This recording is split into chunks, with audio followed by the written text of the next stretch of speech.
వర్షాభావానికి ఎక్కడా కూడా లోటు లేకుండా చూడమని కోరి మరీ ప్రార్థిస్తున్నాం. బాపట్ల జిల్లాలో అమరవీరుడు చంద్రశేఖర్ ఆజాద్ 120వ జయంతి సందర్భంగా ఘననివాళులర్పించారు. ఫోరం ఫర్ బెటర్ బాపట్ల ఆధ్వర్యంలో ఆయన విగ్రహానికి పూలమాలలు వేసి త్యాగాలను స్మరించుకున్నారు.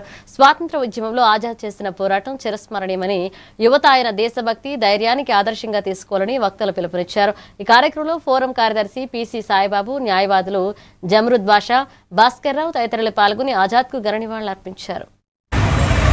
మరి లాలా లజపతి రాయ్ మరణానికి కారకులైన బ్రిటిష్ అధికారులు చంపి ప్రతీకారం తీర్చుకొని భారతీయుల సత్తా చాటారు చంద్రశేఖర్ ఆజాద్.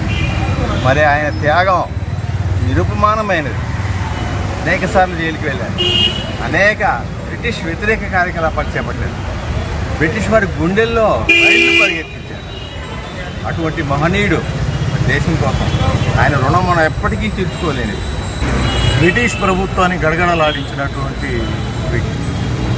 ఆయన చిన్న వయసులోనే దేశభక్తిని అలవాటు చేసుకొని బ్రిటిష్ వాళ్ళు చేసిన దమనకాండకు, వాళ్ళు చేసినటువంటి హత్యాకాండలకు ప్రతీకార చర్యగా ఆయన మనసులో పెట్టుకొని బ్రిటిష్ గవర్నమెంట్లో జొరబడి ఆ బ్రిటిష్ గవర్నమెంట్లోనే మనం వారిని స్మరించుకోవాల్సిన అవసరం ఉంటుంది.